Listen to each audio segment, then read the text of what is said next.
Okay, let's dive right into this explainer. Today, we're tackling something pretty fascinating. We're exploring how massive, multi-million-dollar provincial infrastructure projects actually connect to the gritty, boots-on-the-ground financial realities of local contractors. Basically, we are looking at the literal engines driving Ontario's economy, and more importantly, how on earth they actually get funded. So think about this for a second. What actually connects a giant provincial power grid, like the ones run by Hydro One, to your local independent excavation crew? You might think, well, it's just a contract, right? But honestly, between winning a massive bid and actually putting shovels in the ground, there is a giant financial bridge that has to be crossed. Today, we're unpacking the specialized financing that makes all this large-scale heavy lifting possible. Here's our game plan for today. We'll start by mapping out Ontario's heavy industrial ecosystem. Then look at Indigenous procurement and partnerships. After that, we'll tackle the heavy equipment hurdle, navigate specialized equipment financing, figure out overcoming financial barriers, and wrap up with fueling future business growth. Let's get into it. Section 1. Ontario's heavy industrial ecosystem. Let's look at the big picture first. You really have to appreciate the sheer variety here. Ontario's economy is a beast driven by incredibly diverse industries. You've got CNC machines going nonstop in Windsor's manufacturing hubs. Then, way up north, you have massive resource and mining operations. Down in Toronto, the construction sector is absolutely exploding. And that's not even mentioning the province-wide transportation networks, the forestry sector, or sand and gravel extraction.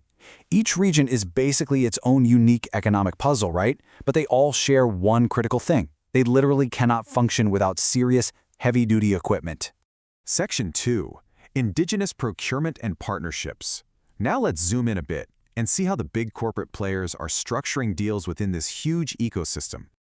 A really crucial piece of this puzzle is the push by major players like Hydro One to actively integrate First Nations, Métis, and Inuit businesses into their supply chains. Because Hydro One operates right on reserve lands and traditional territories, they've set up dedicated initiatives to build mutual respect and real partnerships.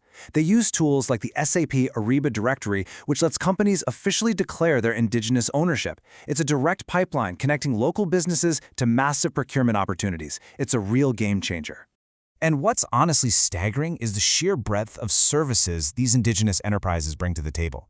When you look at the directory, you're seeing absolute heavy hitters. Sure, you've got heavy civil construction and forestry, which you'd expect, but you also have highly specialized outfits. Think companies doing hydro excavation or firms handling complex cybersecurity and IT services. You've got teams laying down access matting and temporary bridges in the middle of nowhere. They aren't just participating, they are fully equipped for major complex contracts. Section 3. The heavy equipment hurdle. Winning the bid is great, but it brings us to a massive practical roadblock. How do independent businesses actually afford the gear they need for these million-dollar contracts? Take articulated dump trucks, for example. These are massive earth movers, totally essential for civil construction. You definitely can't just put one of these on your corporate credit card. Or what about hydrovac excavation trucks? These are incredibly specialized. They use highly pressurized water and powerful vacuums to safely expose underground utilities. Amazing technology, but yeah, they come with a staggering price tag. And just to give you a sense of the extreme end of the spectrum here, we're even talking about tunnel boring machines. I mean, the upfront capital required to get your hands on this level of machinery is just mind-boggling for an independent contractor. So how do they do it? Well, they need clever financial mechanisms. A brilliant one is the Sale-Leaseback. It works like this. Say you own a fleet of excavators outright, but you suddenly need liquid cash to staff up for a huge new contract. With a sale-leaseback, you sell your existing equipment to a lender to get that immediate cash, and then they literally lease that exact same equipment right back to you. Your day-to-day operations don't skip a beat, but boom, you suddenly have the working capital you need to scale up. Pretty smart, right? Section 4. Navigating specialized equipment financing. Because when a contractor suddenly needs $1 million for hydrovac trucks, they have to figure out where to actually get it. The contrast between traditional banks and specialized lenders is night and day. Traditional banks, they tend to rely on rigid financial metrics, and their approval processes can drag on for weeks. When you're trying to win a time-sensitive bid, a few weeks might as well be a decade. Direct equipment lenders, on the other hand, places like Essex Lease or Equipment Finance Canada, take a totally different approach. They look at the actual potential of the business. They offer flexible terms, and get this, They can often make credit decisions within 24 hours. They act like actual agile partners, not just gatekeepers saying no. Section 5. Overcoming financial barriers. Let's look at how these direct lenders actually clear the roadblocks for contractors in the real world. Check out this number, 91%. That is the approval rate for applications submitted through Equipment Finance Canada. 91%. It just shows how incredibly accessible this funding is when you're working with specialists who actually understand the industrial sector. They aren't looking for reasons to reject you, they're actively trying to find a way to say yes. And they make it work through serious flexibility. Standard terms usually sit between 24 and 84 months, but depending on the lender and how long the equipment will actually last, sometimes they stretch those terms all the way out to 96 months. It's all about making sure the monthly payments align perfectly with the actual revenue that machine is generating for the business. These lenders offer incredibly practical, common-sense solutions.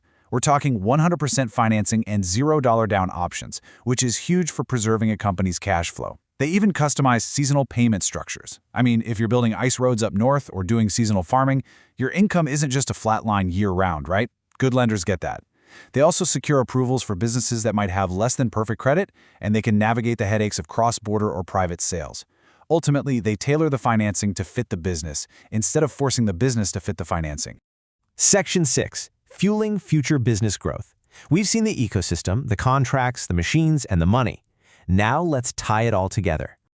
I absolutely love this real-world example from Alex McQuan at Remote Power Corp.